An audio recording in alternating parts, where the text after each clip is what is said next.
Hello ನಮಸ್ಕಾರ. Hope ಎಲ್ಲರೂ ಚೆನ್ನಾಗಿದ್ದೀರಾ ಅಂತ ಅಂದ್ಕೊಂಡಿದ್ದೀನಿ. Welcome to my new vlog.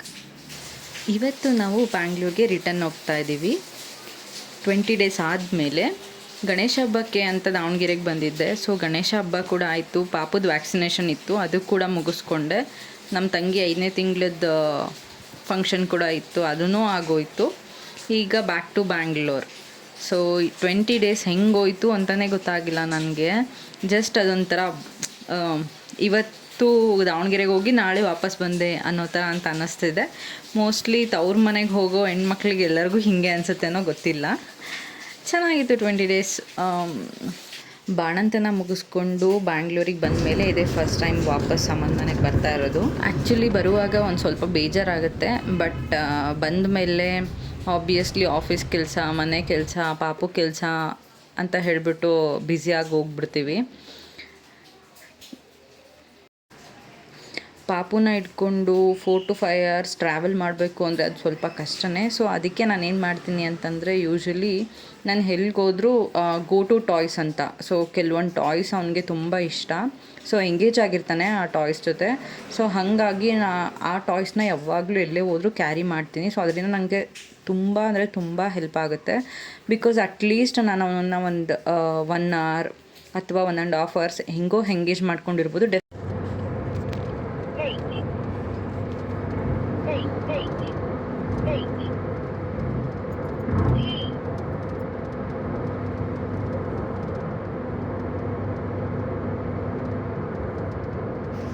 ಅವನು ಒಂದೇ ಒಂದು ಟಾಯಿಂದ ಅಷ್ಟೊತ್ತು ಎಂಗೇಜ್ ಆಗಿರೋಕ್ಕೆ ಚಾನ್ಸೇ ಇಲ್ಲ. ಸೊ ನಾನು ಒಂದು 4 to 5 ಟಾಯ್ಸ್ ಅವ್ನಿಗೆ ಯಾವ್ದು ಇಷ್ಟನೋ ಅದನ್ನು ಕ್ಯಾರಿ ಮಾಡಿದ್ರೆ ಅಟ್ಲೀಸ್ಟ್ ಒಂದ್ರ ಜೊತೆ ಒಂದು 20 minutes 30 minutes ಆದರೂ ಸ್ಪೆಂಡ್ ಮಾಡ್ತೇನೆ. ಸೊ ಹಾಗಾಗಿ ನನಗೆ ಟ್ರಾವೆಲ್ ಮಾಡುವಾಗ ಒಂದು ಸ್ವಲ್ಪ ಟೈಮ್ ಹೆಂಗೋ ಮ್ಯಾನೇಜ್ ಮಾಡೋಕ್ಕಾಗತ್ತೆ. ಅದಾದಮೇಲೆ ಎನಿವೇಸ್ ಕಾರಲ್ಲಿ ಸ್ವಲ್ಪ ತೂಗೋದ್ರಿಂದ ಸ್ವಲ್ಪ ಹೊತ್ತು ಮಲ್ಕೊತಾನೆ. ಸೊ ಮ್ಯಾನೇಜ್ ಮಾಡ್ಬೋದು. ಇವಾಗ ಪಾಪು ಆಟ ಆಡ್ತಾ ಇದ್ನಲ್ಲ, ಸೊ ಆ ಬುಕ್ಕಲ್ಲಿ ಬಟನ್ಸ್ನ ಪ್ರೆಸ್ ಮಾಡಿದ್ರೆ ನಮಗೆ ಅದು ಸ್ಪೆಲ್ ಮಾಡುತ್ತೆ. ABCD ಇರುತ್ತೆ, 1 2 3 ಇರುತ್ತೆ, ಅನಿಮಲ್ಸ್ ಇರುತ್ತೆ, ರೈಮ್ಸ್ ಇರುತ್ತೆ. ಸೊ ಈ ಥರ ತುಂಬ ಇರುತ್ತೆ. ಚೆನ್ನಾಗಿದೆ ಆ್ಯಕ್ಚುಲಿ ಆ ಬುಕ್ಕು. ಸೊ ನಿಮಗೇನಾದರೂ ಈ ಬುಕ್ ಬೇಕು ಅಂತಂದರೆ ಕಮೆಂಟ್ ಮಾಡಿ. ಸೊ ನಾನು ಲಿಂಕ್ನ ಪ್ರೊವೈಡ್ ಮಾಡ್ತೀನಿ, ನಿಮಗೂ ಮೋಸ್ಟ್ಲಿ ಯೂಸ್ಫುಲ್ ಆಗಬಹುದು. ಹಾಗೆ ನೀವು ಕೂಡ ಹೇಗೆ ಮಕ್ಕಳನ್ನ ಮ್ಯಾನೇಜ್ ಮಾಡ್ತೀರಾ ಟ್ರಾವೆಲ್ ಮಾಡುವಾಗ ಅಂತ ಪ್ಲೀಸ್ ಕಮೆಂಟ್ ಮಾಡಿ ತಿಳಿಸಿ. ಈಗ ನಾವು ಬ್ಯಾಂಗ್ಳೂರ್ ರೀಚ್ ಆದ್ವಿ, ಮನೆಗೆ ಹೋಗ್ತಾ ಇದ್ದೀವಿ. ನಮಗೆ ಟ್ರಾಫಿಕಲ್ಲಿ ಸಿಕ್ಕಾಕೊಳ್ಳೋ ತಾಪತ್ರೆಯ ಜಾಸ್ತಿ ಇರಲ್ಲ. ಯಾಕೆ ಅಂತಂದರೆ ನಮ್ಮದು ಬ್ಯಾಂಗ್ಳೂರ್ ಎಂಟ್ರೆನ್ಸೇ ಆಗಿರೋದ್ರಿಂದ. ಸೊ ನಮ್ಗೆ ಅಷ್ಟೊಂದು ಕಷ್ಟ ಅಂತ ಅನಿಸಲ್ಲ.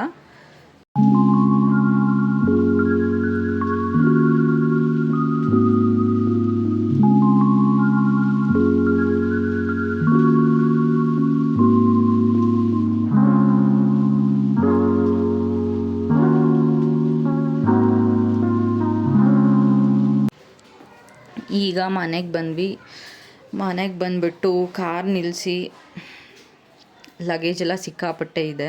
ಯಾಕೆಂದರೆ ಪಾಪುನ ಕರ್ಕೊಂಡು ಹೋಗ್ತೀವಿ 15-20 ಡೇಸ್ ಅಂತಂದರೆ ಅವನಿಗೆ ಬೇಕಾಗಿರೋದನ್ನೆಲ್ಲನೂ ತೊಗೊಂಡು ಹೋಗಲೇಬೇಕಾಗತ್ತೆ. ಸೊ ಹಾಗಾಗಿ ಲಗೇಜ್ ಎಲ್ಲ ಸಿಕ್ಕಾಪಟ್ಟೆ ಇದೆ. ಸೊ ನಾನು ಅಜ್ಜಿ ಫಸ್ಟ್ ಬಂದ್ವಿ ಮನೆಗೆ. ನನ್ನ ಹಸ್ಬೆಂಡ್ ಕಾರ್ ನಿಲ್ಲಿಸಿ ಲಗೇಜ್ ಎಲ್ಲ ತೊಗೊಂಡು ಬರೋಕ್ಕೆ ಅಂತ ಹೋದರು. ಬಂದಿದ್ದ ತಕ್ಷಣ ಫಸ್ಟ್ ಅಜ್ಜಿ ಪಾಪುಗೆ ಒಂದು ಚಮ್ ನೀರನ್ನ ಇಳೆದೆಗಿತಾರೆ.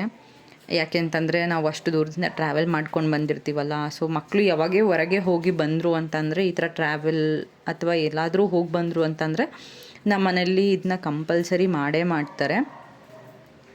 ಇದಾದ ನಂತರ ಆಫ್ಟರ್ 20 ಡೇಸ್ ನಾನು ಮತ್ತೆ ಬ್ಯಾಂಗ್ಳೂರು ಮನೆಗೆ ವಾಪಸ್ ಬಂದೆ. ಬಂದ ತಕ್ಷಣ ಗಾರ್ಡನ್ ಹೇಗಿದೆ ನೋಡೋಣ, ಪ್ಲ್ಯಾಂಟ್ಸ್ ಎಲ್ಲ ಹೇಗಿದ್ದಾವೆ ಅಂತ ಬಂದೆ. ಸೊ ಪ್ಲ್ಯಾಂಟ್ಸ್ ಎಲ್ಲ ಮಳೆ ತುಂಬ ಚೆನ್ನಾಗಿ ಬಂದಿದ್ದರಿಂದ ಆ್ಯಕ್ಚುಲಿ ಗಿಡಗಳೆಲ್ಲ ತುಂಬ ಅಂದರೆ ತುಂಬ ಚೆನ್ನಾಗಿ ಬಂದಿದ್ದಾವೆ. ನನಗೆ ಗಿಡಗಳು ಅಂದರೆ ತುಂಬ ಇಷ್ಟ. ಸೊ ಹಂಗಾಗಿ ತುಂಬ ಗಿಡಗಳು ಹಾಕ್ಕೊಂಡಿದ್ದೀನಿ ನಾನು. ನೋಡಿ ರೋಸ್ ಕೂಡ ಎಷ್ಟು ಚೆನ್ನಾಗಿ ಬಿಟ್ಟಿದೆ, ಫುಲ್ ಅರಳಿಬಿಟ್ಟಿದೆ, ತುಂಬ ಚೆನ್ನಾಗಿದೆ. ನಾನು ಈವನ್ ಮನೆ ಒಳಗೂ ಕೂಡ ಕೆಲವೊಂದು ಇಂಡೋರ್ ಪ್ಲ್ಯಾಂಟ್ಸ್ನ ಹಾಕ್ಕೊಂಡಿದ್ದೀನಿ, ಚೆನ್ನಾಗಿರುತ್ತೆ. ಸೊ ಪಾಪುಗೂ ಕೂಡ ಊಟ ಮಾಡಿಸುವಾಗ ಆಗಲಿ ಅಥವಾ ಅವ್ನು ತುಂಬ ಕಿರಿಕಿರಿ ಮಾಡುವಾಗ ಆಗಲಿ ಇಲ್ಲಿ ಕರ್ಕೊಂಡು ಬಂದು ಒಂದು ಸ್ವಲ್ಪ ಹೊತ್ತು ಆಟ ಆಡಿಸ್ಕೊಂಡು ಹೋದರೆ ಅವನು ಕೂಡ ಸುಮ್ಮನೆ ಇರ್ತಾನೆ. ನೋಡಿ ತುಳಸಿ ಎಲೆನ ಹೆಂಗೆ ಕಿತ್ಕೋತಾ ಇದ್ದಾನೆ. ನಮ್ಮ ಅಜ್ಜಿ ಇವನಿಗೆ ಅಭ್ಯಾಸ ಮಾಡಿಬಿಟ್ಟಿದ್ದಾರೆ. ಸೊ ಬೆಳಗ್ಗೆ ಅವನಿಗೆ ಬ್ರಷ್ ಎಲ್ಲ ಮಾಡಿಸ್ಬಿಟ್ಟು ಮುಖ ಎಲ್ಲ ತೊಳೆದ್ಬಿಟ್ಟು ದೇವ್ರಿಗೆ ನಮಸ್ಕಾರ ಮಾಡಿಸಿದ ತಕ್ಷಣ ಅಜ್ಜಿ ಅವನ್ನ ಇಲ್ಲಿ ಕರ್ಕೊಂಡು ಬರ್ತಾರೆ. ಕರ್ಕೊಂಡು ಬಂದು ಅವನಿಗೆ ಇಲ್ಲಿ ತುಳಸಿ ಎಲೆ ಮತ್ತು ಕಾಮಕಸ್ತೂರಿ ಎಲೆನ ತಿನ್ನಿಸ್ಬಿಟ್ಟು ಅಭ್ಯಾಸ ಮಾಡಿದ್ದಾರೆ. ಸೊ ಹಾಗಾಗಿ ಅವ್ನು ಬಂದ ತಕ್ಷಣ ಅವನೇ ಕಿತ್ಕೊಂಡು ತಿಂತಾನೆ. ನೋಡಿ, ಇದು ಆ್ಯಕ್ಚುಲಿ ಮರದ್ದು, ತುಂಬ ಚೆನ್ನಾಗಿದೆ. ನಾವು ಬ್ಯಾಂಗ್ಳೂರಿಗೆ ಬರ್ತಾ ಅಲ್ಲಿ ಒಂದು ಉಡುಪಿ ಹೋಟೆಲ್ ಅಂತ ಅನಿಸುತ್ತೆ, ನೆನಪಾಗ್ತಿಲ್ಲ ನನಗೆ ಹೋಟೆಲ್ ಹೆಸರು. ಅಲ್ಲಿ ನಿಲ್ಲಿಸಿದಾಗ ಅಲ್ಲಿ ಪಕ್ಕಕ್ಕೆ ಒಂದು ಅಂಗಡಿ ಇತ್ತು. ಆ ಅಂಗಡಿಯಲ್ಲಿ ಚೆನ್ನಾಗಿ ಅನ್ನಿಸ್ತು ನನಗೆ. ಸೊ ಅದಕ್ಕೆ ಪಾಪುಗೆ ಅಂತ ಹೇಳಿಬಿಟ್ಟು ತೊಗೊಂಡು ಬಂದ್ವಿ.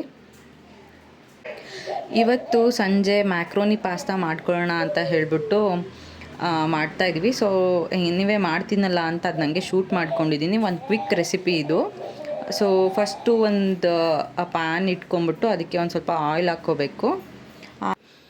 ಎಣ್ಣೆ ಚೆನ್ನಾಗಿ ಬಿಸಿ ಆಗಬೇಕು. ಬಿಸಿ ಆದ ನಂತರ ಸ್ವಲ್ಪ ಬೆಳ್ಳುಳ್ಳಿ ಮತ್ತು ಶುಂಠಿ ಅವೆರಡನ್ನೂ ಜಜ್ಜಿ ಹಾಕ್ಕೊಬೇಕು. ಬೆಳ್ಳುಳ್ಳಿ ಶುಂಠಿನ ಪೇಸ್ಟ್ ಮಾಡೋದಕ್ಕಿಂತ ಕೆಲವೊಂದು ರೆಸಿಪಿಗೆ ಜಜ್ಜಿ ಹಾಕ್ಕೊಂಡ್ರೆ ಟೇಸ್ಟ್ ಜಾಸ್ತಿ ಇರುತ್ತೆ. ಸೊ ಜಜ್ಜಿ ಹಾಕ್ಕೊಂಡು ಅದನ್ನ ಚೆನ್ನಾಗಿ ಎಣ್ಣೆಯಲ್ಲಿ ಫ್ರೈ ಮಾಡಬೇಕು.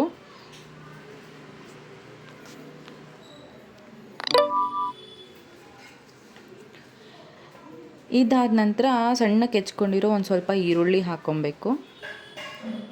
ಸೊ ಈರುಳ್ಳಿ ಸ್ವಲ್ಪ ಲೈಟ್ ಪಿಂಕ್ ಆಗೋವರೆಗೂ ಚೆನ್ನಾಗಿ ಫ್ರೈ ಮಾಡ್ಕೊಬೇಕು.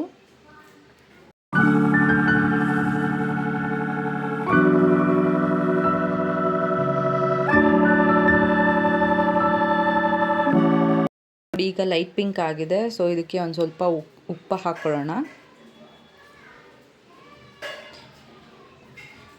ಉಪ್ಪು ಹಾಕ್ಕೊಂಡು ಚೆನ್ನಾಗಿ ಫ್ರೈ ಮಾಡಿ.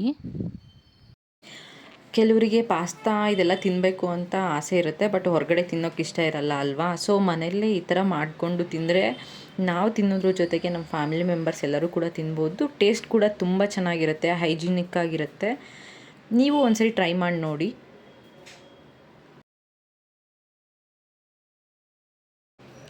ಈಗ ಸ್ವಲ್ಪ ಕ್ಯಾರೆಟ್ ಹಾಕ್ಕೋಬೇಕು. ಕ್ಯಾರೆಟ್ ಹಾಕ್ಕೊಂಡ ನಂತರ ಚೆನ್ನಾಗಿ ಫ್ರೈ ಮಾಡಬೇಕು. ಕ್ಯಾರೆಟ್ ಒಂದು ಸ್ವಲ್ಪ ಫ್ರೈ ಆಗಬೇಕು, ಅಂದರೆ ಸಾಫ್ಟ್ ಆಗಬೇಕು, ಅಲ್ಲಿವರೆಗೂ ಒಂದು ಸ್ವಲ್ಪ ಫ್ರೈ ಮಾಡಬೇಕು.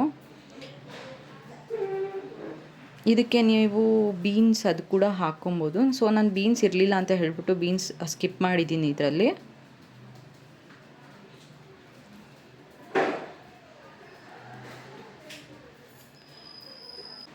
ಈಗ ಸ್ವಲ್ಪ ಕ್ಯಾಪ್ಸಿಕಮ್ ಹಾಕ್ಕೋಬೇಕು.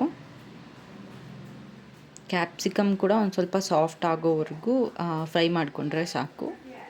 ಅದು ಸ್ವಲ್ಪ ಕ್ರಿಸ್ಪಾಗಿ ಬಾಯಿಗೆ ಸಿಕ್ಕರೆ ಟೇಸ್ಟ್ ತುಂಬ ಚೆನ್ನಾಗಿರುತ್ತೆ. ಸೊ ಹಾಗಾಗಿ ಸ್ವಲ್ಪ ಅದನ್ನ ಫ್ರೈ ಮಾಡಿಕೊಂಡ್ರೆ ಸಾಕು. ಈಗ ನೀರು ಹಾಕ್ಕೋಬೇಕು. ನೀರು 1 ಕಪ್ ಪಾಸ್ತಾ ನೀವು ಯೂಸ್ ಮಾಡಿದ್ರೆ 1 ಕಪ್ ನೀರು ಹಾಕಬೇಕು. 1 ಕಪ್ ನೀರು ಸಾಕು, ಯಾಕೆಂದರೆ ಅದು ತುಂಬ ನೀರು ಕೂಡ ಆಗಲ್ಲ, ಗ್ರೇವಿ ತುಂಬ ತಿಕ್ಕು ಕೂಡ ಆಗಲ್ಲ, ಮೀಡಿಯಮ್ ಆಗಿ ಚೆನ್ನಾಗಿರುತ್ತೆ. ಸೊ ಇದಕ್ಕೆ ನಾನು ಪಾಸ್ತಾನ ಆಲ್ರೆಡಿ ಬಾಯ್ಲ್ ಮಾಡ್ಕೊಂಡು ಇಟ್ಕೊಂಡಿದ್ದೀನಿ. ಒಂದು 5 ಮಿನಿಟ್ಸ್ ಪಾಸ್ತಾನ ನೀರಲ್ಲಿ ಹಾಕಿ ಸ್ವಲ್ಪ ಉಪ್ಪು ಹಾಕಿ ಬಾಯ್ಲ್ ಮಾಡ್ಕೊಂಡು ಇಟ್ಕೋಬೇಕು. ಅದು ಸ್ವಲ್ಪ ಬಾಯ್ಲ್ ಆದರೆ ಸಾಕು. ಈಗ ಈ ಮಸಾಲಾಗೆ ನಾನು ಸ್ವಲ್ಪ ಮ್ಯಾಗಿ ಮಸಾಲ ಇತ್ತು, ಸೊ ಮ್ಯಾಗಿ ಮಸಾಲನ ಹಾಕ್ತಾಯಿದ್ದೀನಿ.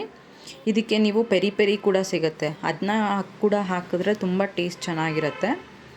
ಸೊ ನಾನು ಇದಕ್ಕೆ ಮ್ಯಾಗಿ ಮಸಾಲ ಮತ್ತು ಗರಂ ಮಸಾಲ ಹಾಕ್ತಿದ್ದೀನಿ, ಇದೆರಡೇ ಹಾಕ್ತಾ ಇರೋದು.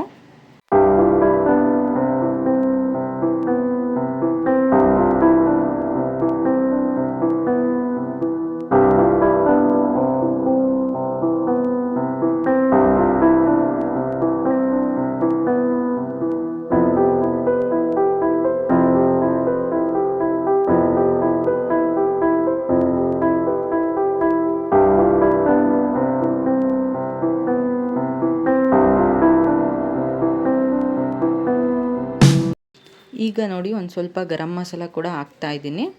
ಸೊ ಗರಂ ಮಸಾಲ ಹಾಕೋದ್ರಿಂದ ಟೇಸ್ಟ್ ಇನ್ನೊಂದು ಸ್ವಲ್ಪ ಚೆನ್ನಾಗಿರುತ್ತೆ, ಯಾಕೆಂದರೆ ಇದಕ್ಕೆ ನಾವು ಯಾವುದೂ ಮಸಾಲ ಯೂಸ್ ಮಾಡಲ್ಲ ಅಲ್ವಾ, ಮ್ಯಾಗಿ ಮಸಾಲ ಬಿಟ್ಟರೆ. ಸೊ ಹಾಗಾಗಿ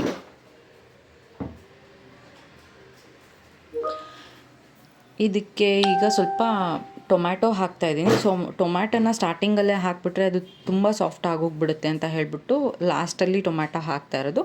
ಟೊಮ್ಯಾಟೊ ಸ್ವಲ್ಪ ಸಾಫ್ಟ್ ಆದರೆ ಸಾಕು.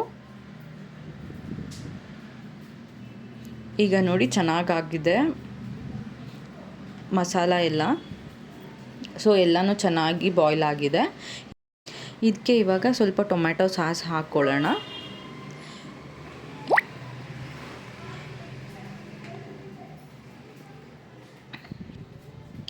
ಟೊಮ್ಯಾಟೊ ಸಾಸ್ ಹಾಕಿದ ನಂತರ ನಾವೇನು ಬಾಯ್ಲ್ ಮಾಡ್ಕೊಂಡಿರ್ತೀವಿ ಅಲ್ವಾ ಪಾಸ್ತಾ, ಅದನ್ನ ಹಾಕ್ಕೊಂಬಿಟ್ಟು ಚೆನ್ನಾಗಿ ಮಿಕ್ಸ್ ಮಾಡಬೇಕು. ಆ್ಯಕ್ಚುಲಿ ಇದೊಂಥರ ಕ್ವಿಕ್ ರೆಸಿಪಿ ನಮಗೆ. ಏನು ಅಂದರೆ ಸಂಜೆ ಏನಾದರೂ ತಿನ್ನಬೇಕು, ಅದು ಸ್ವಲ್ಪ ಸ್ಪೈಸಿಯಾಗಿರಬೇಕು, ಅದರಲ್ಲೂ ಈಗ ಮಳೆಗಾಲ ಆಗಿರೋದ್ರಿಂದ ಹೊರಗಡೆ ಮಳೆ ಬರ್ತಾ ಇತ್ತು ಅಂತಂದರೆ ಇದನ್ನು ಮಾಡ್ಕೊಂಡು ತಿಂದರೆ ತುಂಬ ಚೆನ್ನಾಗಿರುತ್ತೆ. ಮಾಡಿ ನೋಡಿ, ನಿಮ್ಮ ಮನೆಯವರೆಲ್ಲರೂ ಕೂಡ ಇಷ್ಟಪಡ್ತಾರೆ. ನೀವು ಕೂಡ ನಿಮಗೆ ಈ ರೆಸಿಪಿ ಇಷ್ಟ ಆಯಿತು ಅಂದರೆ ಒಂದ್ಸರಿ ಟ್ರೈ ಮಾಡಿ ನೋಡಿ. ಇನ್ ಕೇಸ್ ನೀವು ಟ್ರೈ ಮಾಡಿದ್ರೆ ನನಗೆ ಕಮೆಂಟ್ ಮಾಡಿ ತಿಳಿಸಿ ಹೇಗೆ ಬಂತು ಅಂತ. ಸೊ ಇದನ್ನು ಚೆನ್ನಾಗಿ ಮಿಕ್ಸ್ ಮಾಡಿದ್ರೆ ನಮ್ಮ ಪಾಸ್ತಾ ರೆಡಿಯಾಗಿ ಹೋಗುತ್ತೆ. ಇದನ್ನು ಹಾಗೆ ತಿನ್ಬೋದು. ಸಾಸ್ ಇಷ್ಟ ಆಗುತ್ತೆ ಅಂತನ್ನೋರು ಇನ್ನೊಂದು ಸ್ವಲ್ಪ ಸಾಸ್ ಹಾಕ್ಕೊಂಡು ಅದ್ರ ಜೊತೆಗೆ ತಿನ್ಬೋದು. ಈ ಮಳೆಗಾಲದಲ್ಲಿ ಬಿಸಿ ಬಿಸಿ ಚಹಾ ಜೊತೆ ಈ ಪಾಸ್ತಾ ತಿಂತಾಯಿದ್ರೆ ತುಂಬ ಚೆನ್ನಾಗಿರುತ್ತೆ. ಪ್ಲೀಸ್ ನಿಮಗೆ ನನ್ನ ವೀಡಿಯೋಸ್ ಎಲ್ಲ ಇಷ್ಟ ಆಯಿತು ಅಂದರೆ ಪ್ಲೀಸ್ ಲೈಕ್ ಮಾಡಿ, ಶೇರ್ ಮಾಡಿ, ಕಮೆಂಟ್ ಮಾಡಿ, ಹಾಗೆ ಸಬ್ಸ್ಕ್ರೈಬ್ ಮಾಡೋದನ್ನ ಮಾತ್ರ ಮರಿಬೇಡಿ. ಸೊ ಇದಾಗಿತ್ತು ಇವತ್ತಿನ ಪುಟ್ಟ ವ್ಲಾಗ್. ಮತ್ತೆ ಒಂದೊಳ್ಳೆ ವ್ಲಾಗ್ ಜೊತೆ ಬರ್ತೀನಿ. ಅಂಟಿಲ್ ದೆನ್ ಟಾಟಾ, ಬಾಯ್ ಬಾಯ್, ಟೇಕ್ ಕೇರ್.